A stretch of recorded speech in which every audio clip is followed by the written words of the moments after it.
Hi friends, welcome to Deepika reviews. ఈ video మీకు నచ్చినట్లయితే వీడియోని లైక్ చేసి షేర్ చేసి సబ్స్క్రైబ్ చేసుకోవడం మర్చిపోకండి.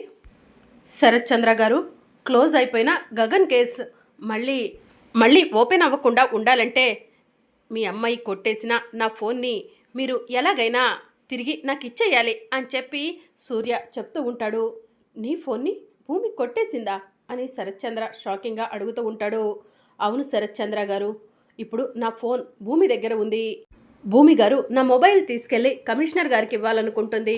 కమిషనర్ గారికి నా మొబైల్ చేరిందంటే మీరు దోషిగా భూమి ముందు నిలబడక తప్పదు అని సూర్య చెప్తూ ఉంటాడు. భూమి కమిషనర్ వరకు వెళ్లకుండా నేను చూసుకుంటాను సూర్య అని చెప్పి శరత్ చంద్ర అంటాడు. మీరు ఎంత చెప్పినా ఈ సమయంలో భూమి వినదు శరత్ చంద్ర గారు. ఇప్పుడు మీకు నాకు ఉన్నదల్లా ఒకటే ఆప్షన్. భూమి కొట్టేసిన నా ఫోన్ని మీరు భూమికి తెలియకుండా తీసుకొని నాకు అప్పచెప్పాలి అని సూర్య చెప్తూ ఉంటాడు. సరే సూర్య, నువ్వు చెప్పినట్టే చేస్తాను అని చెప్పి శరత్ చంద్ర అంటాడు. ఇదంతా కూడా సూర్యతో శరత్ చంద్ర మాట్లాడుకుంటూ గుర్తు చేసుకుంటూ ఉంటాడు. శరత్ చంద్ర గారు, మీరు చాలా పెద్ద సహాయమే చేశారు. మీ సహాయాన్ని నేను ఎప్పటికీ మర్చిపోను.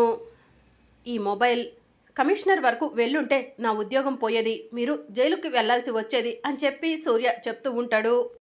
ఇట్స్ ఓకే సూర్య, ఈ విషయం మన ఇద్దరి మధ్యలోనే ఉండాలి. ఎట్టి పరిస్థితిలో భూమికి తెలియకూడదు. భూమి నా కోసం వెయిట్ చేస్తుంది, నేను వెళ్తాను, లేదంటే భూమికి అనుమానం వస్తుంది అని చెప్పి శరత్ చంద్ర చెప్తూ ఉంటాడు. సరే సార్ అని చెప్పి సూర్య శరత్ చంద్రకి చెప్తూ ఉంటాడు. ఇక శరత్ చంద్ర భూమి దగ్గరకు వెళ్తాడు. అమ్మ భూమి, నువ్వు గగన్ గురించి ఎక్కువగా ఆలోచించటం వల్లే ఇదంతా జరుగుతుందమ్మా. నువ్వు సూర్య ఫోన్ని కొట్టేయలేదు. నీ దగ్గర ఎలాంటి సాక్ష్యం లేదమ్మా, పద వెళ్దాం అని శరత్ చంద్ర అంటూ ఉంటాడు. లేదు నాన్న, నేను చెర్రీ సహాయంతో సూర్య ఫోన్ని నా దగ్గరకు తెప్పించుకున్నాను.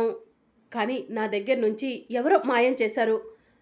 అది ఎవరైనా సరే వదిలిపెట్టను నాన్న అని చెప్పి భూమి అంటూ ఉంటుంది. నన్ను క్షమించమ్మా భూమి, సూర్య ఫోన్ని దొంగతనం చేసింది నేనే. ఈ విషయం నీ ముందు బయట పెట్టలేవను అని శరత్ చంద్ర మనసులో అనుకుంటూ ఉంటాడు. ఇక భూమి శరత్ చంద్ర ఇద్దరు కలిసి ఇంటికి బయలుదేరతారు. ఇక మరోవైపు సూర్య పకపకమని నవ్వుకుంటూ అపూర్వ దగ్గరకు వెళ్తాడు. అపూర్వ సూర్యను చూసి, సూర్య పిచ్చి పట్టిందా ఏంటి? కాసేపట్లో జైలు శిక్ష అనుభవించటానికి సిద్ధంగా ఉన్నావని మర్చిపోయావా ఏంటి? భూమి ఈపాటికే కమిషనర్ దగ్గరకు వెళ్ళుంటుంది, నీ మొబైల్ని సాక్ష్యంగా చూపించుంటుంది. కాసేపట్లో నీ ఉద్యోగంతో పాటు మనిద్దరం జైలుకు వెళ్లాల్సి ఉంటుంది అని అపూర్వ చెప్తూ ఉంటుంది. అపూర్వ గారు, ఎందుకు అంత టెన్షన్ పడుతున్నారు? ఈ సూర్య ఉండగా అంత తొందరగా సమస్యను దగ్గరికి రానివ్వడు అని చెప్పి సూర్య చెప్తూ ఉంటాడు.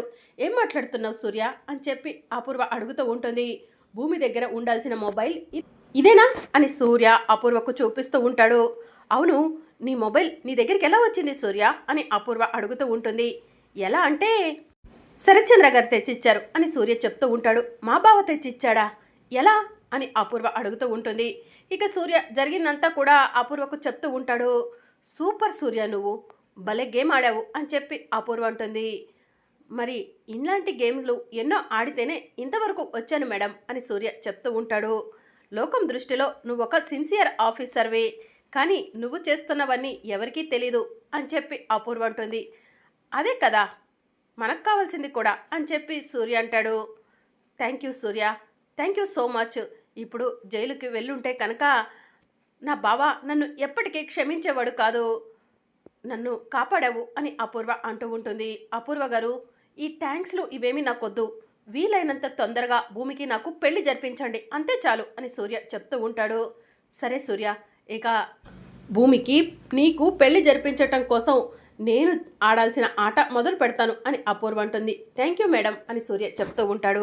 ఇక మరోవైపు భూమి కారులో వెళ్తూ, సూర్య ఫోన్ నా దగ్గర నుంచి ఎవరు తీసుకొని ఉంటారు?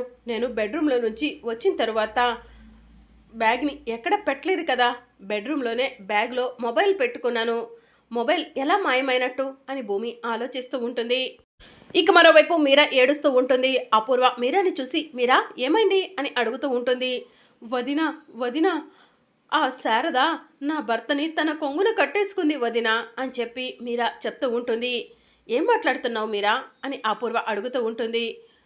వదినా, ఆ శారదకు మైండ్ పనిచేయట్లేదంట.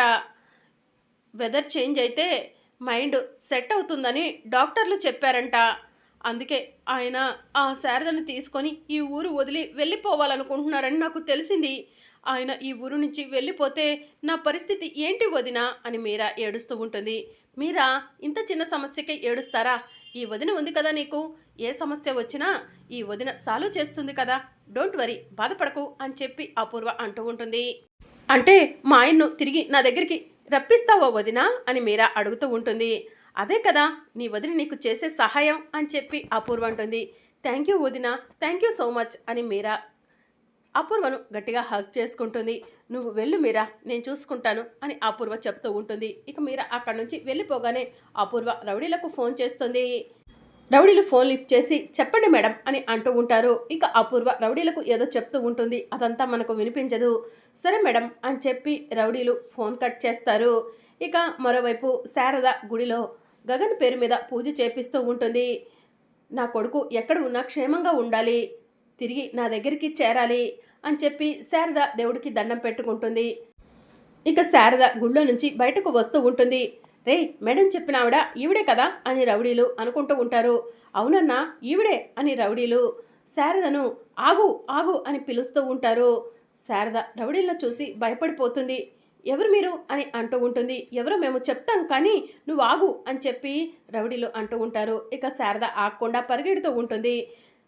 ఇక రౌడీలు శారద వెనక పరిగెడుతూ ఉంటారు. అప్పుడే అపూర్వ రౌడీలకు ఫోన్ చేసి దొరికిందా రాది అని చెప్పి అడుగుతూ ఉంటుంది.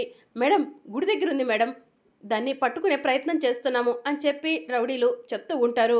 అది పట్టుకున్న తర్వాత దాన్ని అక్కడే చంపేసేయండి అని చెప్పి అపూర్వ చెప్తూ ఉంటే సరే మేడం అని చెప్పి రౌడీలు అంటారు. ఇక రౌడీలు పరిగెడుతూ ఉంటారు. శారద రౌడీలకు దొరకకుండా దాక్కోవాలని ప్రయత్నం చేస్తూ ఉంటుంది. ఇక ఎక్కడా కూడా దాక్కోవడానికి ప్లేస్ కనిపించకపోవడంతో శారద రోడ్డు మీద పరిగెట్టుకుంటూ వెళ్తూ ఉంటుంది. అప్పుడే శారదకు ఒక కారు వచ్చి డాష్ ఇస్తుంది. దాంతో శారద ఆ కారు మీద పడిపోతుంది. కారులో నుంచి ఆకాష్ దిగుతాడు. శారద దగ్గరకు పరిగెత్తుకుంటూ వచ్చి ఆంటీ మీకేం కాలేదు కదా అని అడుగుతూ ఉంటాడు. ఇక శారద గగన్ వైపు అలానే చూస్తూ ఉంటుంది. రేయ్ నీకు అనవసరం ఈ విషయం, నువ్వు ఇక్కడి నుంచి వెళ్ళిపో, ఆవిడ మాకు కావాలి అని రౌడీలు చెప్తూ ఉంటారు. ఎవర్రా మీరు, ఈ పెద్దవిడను ఎందుకు పట్టుకోవాలని చూస్తున్నారు, ఈవిడికి మీకు సంబంధం ఏంటి అని ఆకాష్ అడుగుతూ ఉంటే శారద మాత్రం గగన్ని చూసిన సంతోషంలో గగన్ వైపు చూసి నవ్వుకుంటూ ఉంటుంది. నీకు అవన్నీ అనవసరం అని చెప్తున్నాం కదా, మర్యాదగా ఇక్కడి నుంచి వెళ్ళిపో అని రౌడీలు అంటూ ఉంటారు. ఇక అప్పుడు ఏంట్రా నాకు అనవసరం చెప్పండి అని చెప్పి గగన్ రౌడీలను కొడుతూ ఉంటాడు. ఇక రౌడీల్ని గగన్ కొడుతూ ఉంటే రౌడీలు అక్కడి నుంచి పారిపోతూ ఉంటారు. ఆంటీ మీకేం కాలేదు కదా, రండి మిమ్మల్ని ఇంటి దగ్గర డ్రాప్ చేస్తాను అని చెప్పి గగన్ అంటూ ఉంటాడు. ఇక శారద ఆకాష్ చెంపల్లో పట్టుకొని నాన్న గగన్ నీకోసమే పూజ చేపించి ఇంటికి వస్తున్నానురా, ఆ దేవుడు నా మొర ఆలకించాడు, నిన్ను నాకు కనపడేలా చేశాడు, నాకు చాలా సంతోషంగా ఉంది గగన్ అని శారద అంటూ ఉంటుంది. హలో ఆంటీ ఎవరు గగన్ అని చెప్పి ఆకాష్ అడుగుతూ ఉంటాడు. అదేంట్రా అమ్మను పట్టుకొని ఆంటీ అంటున్నావు, గగన్ అంటే ఎవరని అడుగుతావేంటి, నువ్వే కదా గగన్ అని శారద అంటూ ఉంటుంది. నా పేరు గగన్ కాదు, నేను ఆకాష్ని, నేను పాటలు పాడుతూ ఉంటాను, మ్యూజిక్ కాంపిటీషన్ ఉంటే ఈ సిటీకి రీసెంట్గానే వచ్చాను అని చెప్పి ఆకాష్ చెప్తూ ఉంటాడు. నువ్వు అబద్ధం చెప్తున్నావు, నువ్వు నా గగన్వే అని శారద అంటూ ఉంటుంది. హలో ఆంటీ నేను గగన్ కాదు, ఐఎమ్ ఆకాష్ అని చెప్పి చెప్తూ ఉంటాడు. ఇక ఆకాష్ పక్కన ఉన్న అమ్మాయి కూడా మీకు మతి సరిగా పని చేయనట్టుంది, అతను ఆకాష్ గగన్ కాదు అని చెప్పి చెప్తూ ఉంటుంది. ఎవరమ్మా నువ్వు నా కొడుకు గురించి నాకు చెప్తున్నావు, వాడు నా కొడుకు గగన్ అని నా మనసు నాకు చెప్తుంది అని శారద అంటూ ఉంటుంది. ఆంటీ ప్లీజ్ దయచేసి అడ్డు తప్పుకోండి, మేము వెళ్తాము అని చెప్పి ఆకాష్ అంటూ ఉంటాడు. ఎక్కడికి రా వెళ్ళేది, ఈ అమ్మను వదిలేసి ఎక్కడికి వెళ్తావు, రా నాతో అని శారద గగన్ చెయ్యి పట్టుకొని తీసుకెళ్తూ ఉంటుంది. ఆంటీ ఆగండి ఆగండి అని ఆకాష్ పిలుస్తూ ఉంటాడు. ఏంట్రా ఏమైంది అని చెప్పి శారద అంటూ ఉంటుంది. నిజం చెప్తున్నాను, నేను గగన్ని కాదు, నా పేరు ఆకాష్ అని చెప్పి చెప్తూ ఉంటాడు. నువ్వు గగనో ఆకాషో నా కోడలు భూమే చెప్తుంది, రారా అని చెప్పి శారద ఆకాష్ని తీసుకొని ఇంటికి వస్తూ ఉంటుంది. ఇక శారద అలా రోడ్డు మీద ఆకాష్ చెయ్యి పట్టుకొని వస్తూ ఉంటే భూమి శారదను చూసి డ్రైవర్ కార్ ఆఫ్ చేయి అని చెప్పి అంటూ ఉంటుంది. ఇక భూమి కారు దిగి శారద దగ్గరకు వెళ్ళి అత్తయ్య మీరేంటి ఇక్కడ అని చెప్పి అడుగుతూ ఉంటుంది. అమ్మ భూమి, నీకోసమే వస్తున్నానమ్మా. ఇడుగమ్మా నా కొడుకు గగన్. నా కొడుకు గగన్ చచ్చిపోయాడని అందరూ అంటున్నారు కదా, విడుగమ్మా నా కొడుకు గగన్ అని శారద అంటూ ఉంటే భూమి ఆకాష్ వైపు చూసి షాక్లో ఉంటుంది. బావా, నువ్వు బ్రతికే ఉన్నావా బావా అని భూమి అంటూ ఉంటుంది. ఎవరు బావా, ఎవరికి బావా? I'm Akash, I'm not Gagan అని చెప్పి గగన్ చెప్తూ ఉంటాడు. చూసావమ్మా, ఇందాకల నుంచి వీడు ఇలానే మాట్లాడుతున్నాడు. ఆ లోయలో పడిపోయాడని పోలీసు వాళ్ళు చెప్పారు కదా, వీడు మైండ్ సరిగా పనిచేయట్లేదు అనుకుంటా. నన్ను పట్టుకొని ఆంటీ అంటున్నాడు, నిన్ను చూసేమో ఎవరో అంటున్నాడు. వీడికి మైండ్ సరిగా పనిచేయట్లేదు, పదమ్మా వీడిని ఇంటికి తీసుకెళ్దాం అని శారద భూమితో చెప్తూ ఉంటుంది. ఇక భూమి సంతోషంతో, బావా ఏంటి బావా, నన్ను మర్చిపోయావా, శారదత్తను మర్చిపోయావా అని అడుగుతూ ఉంటుంది. మరి అప్కమింగ్ ఎపిసోడ్లో ఏం జరగనుందో తెలుసుకోవాలనుకుంటున్నారా? అయితే ఛానల్ను సబ్స్క్రైబ్ చేసుకొని సపోర్ట్ చేయడం మర్చిపోకండి. Thank you for watching.